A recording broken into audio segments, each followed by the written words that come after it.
So, ano tong TTP? Yung Tools, Techniques, and Procedures. So,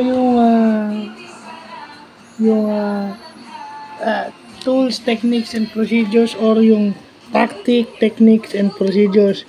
Yung tactic daw is yung level uh, high level behavior nung attacker o ng defender sa cyber security. Yun yung ginagawa niya, yung strategy niya. And then yung technique, detailed description of kung ano yung ginagawa. Kaya nga technique eh. Ano yung ginagawa niya para maisakatuparan yung gusto niyang gawin. Baka yung tactic niya is may specific technique. Yun. And then yung IDP o yung identity provider, syempre, doon minsan nalalaman na agad. Identity provider.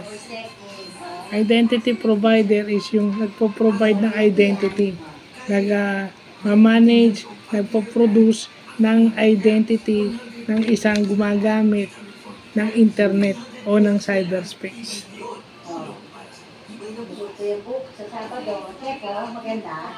Yung XDR naman o yung Extended Detection Response Control, yun naman yung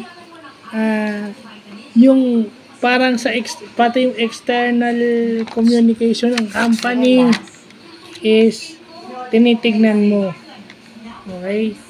Kasi karamihan ng nangyayari o most of the threats na nangyayari is galing sa labas. Pero meron din namang threats na nanggagaling sa loob. Kasi minsan ang napoprotektahan lang ng organization o ng business is yung nasa loob.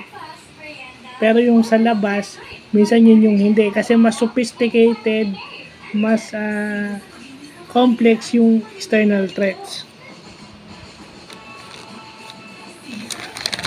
And then yung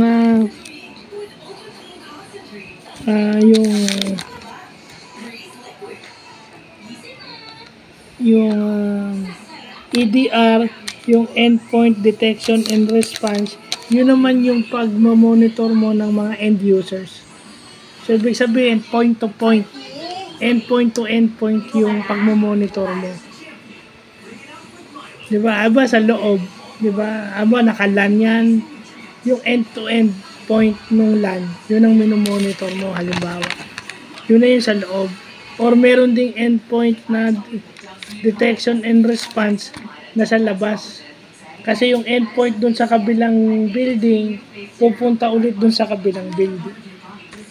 Kasi may endpoint na within the building, meron namang outside the building, halimbawa. Or meron namang through cyberspace. Sa internet, minomonitor mo yung device ni specific user, yun yung EDR na tinatawag. So, yun lang po.